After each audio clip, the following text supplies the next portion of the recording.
जय श्री कृष्णा। राधे राधे।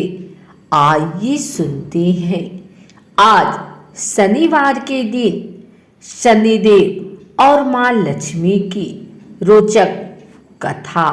शनि क्यों देते हैं दंड? माँ लक्ष्मी और शनि का संवाद। एक बार लक्ष्मी जी ने शनिदेव से प्रश्न किया कि हे शनिदेव, मैं अपने प्रभाव से लोगों को धनवान बनाती हूँ और आप हैं कि उनका धन छीन कर भिखारी बना देते हैं। आखिर आप ऐसा क्यों करते हैं? लक्ष्मी जी का यह प्रश्न सुन शनिदेव ने उत्तर दिया, हे मातेश्वरी, इसमें मेरा कोई दोष नहीं। जो जीव स्वयं जानबूझकर अत्याचार व भ्रष्टाचार को आश्रय देते हैं और क्रूर व बुरे कर्म कर दूसरों को रुलाते तथा स्वयं हंसते हैं, उन्हें समय अनुसार दंड देने का कार्यभार परमात्मा ने मुझे सौंपा है। इसलिए मैं लोगों को उनके कर्मों के अनुसार दंड अवश्य देता हूँ। मैं उनसे भीख मंगवाता हूँ, उन्हें भयंकर रोगों से ग्रसित बनाकर खाट पर पड़े रहने को मजबूर कर देता हूँ। इस पर लक्ष्मी जी बोली, मैं आपकी बातों पर विश्वास नहीं करती। देखिए, मैं अभी एक निर्धन व्यक्ति को अपने प्रताप से धनवान व पुत्रवान बना देती हूँ। लक्ष्मी जी ने ज्यों ही ऐसा कहा, वह निर्धन व्यक्ति धनवान एवं पुत्रवान हो गया। तत्पश्चात लक्ष्मी जी बोली, अब आप अपना कार्य करें। तब शनिदेव ने उस पर अपनी दृष्टि डाली।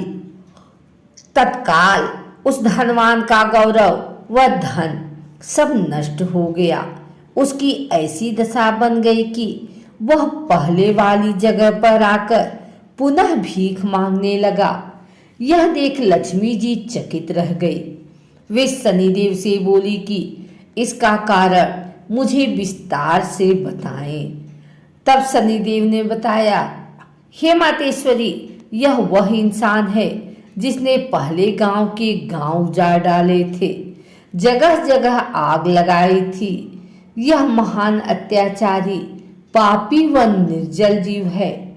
इसके जैसे पापी जीव के लिए भाग्य में सुख संपत्ति का उपभोग कहाँ है? इसे तो अपने कुकर्मों के भोग के लिए कई जन्मों तक भूखमरी व मुसीबतों का सामना करना है। आपकी दया दृष्टि से वह धनवान पुत्रवान तो बन गया, परंतु उसके पूर्वकृत कर्म इतने भयंकर थे जिसकी बदौलत उसका सारा वैभव देखते ही देखते समाप्त हो गया। क्योंकि कर्म ही प्रधान है और कर्म का फल भोगने के लिए सभी बाध्य हैं। लेकिन मैंने इसके दुष्कर्मों का फल देने के लिए फिर से भिखारी बना दिया। इसमें मेरा कोई दोष नहीं, दोष उसके कर्मों का है।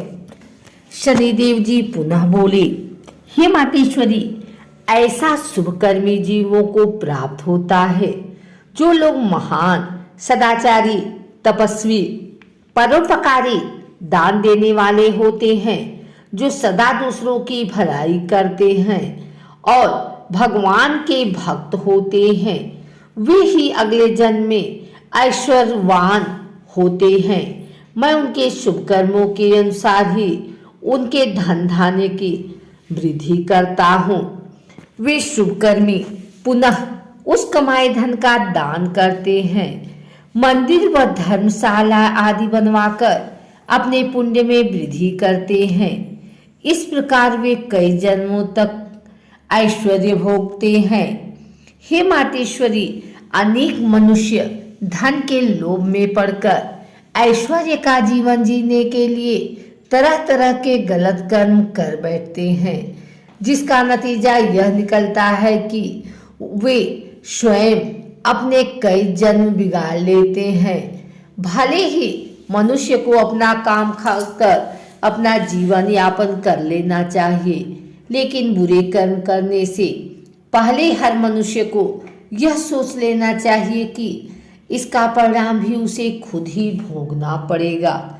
इस प्रकार शनिदेव के वचन सुनकर लक्ष्मी जी बहुत प्रसन्न हुई और बोली, हे शनिदेव, आप धन्य हैं। आपने आप पर बहुत बड़ी जिम्मेदारी सौंपी है। आपके इसी स्पष्टीकरण से मुझे कर्म विज्ञान की अनेक गूढ़ बातें समझ में आ गई हैं। ऐसा कहते हुए लक्ष्मी जी अंतर ध्यान हो गई।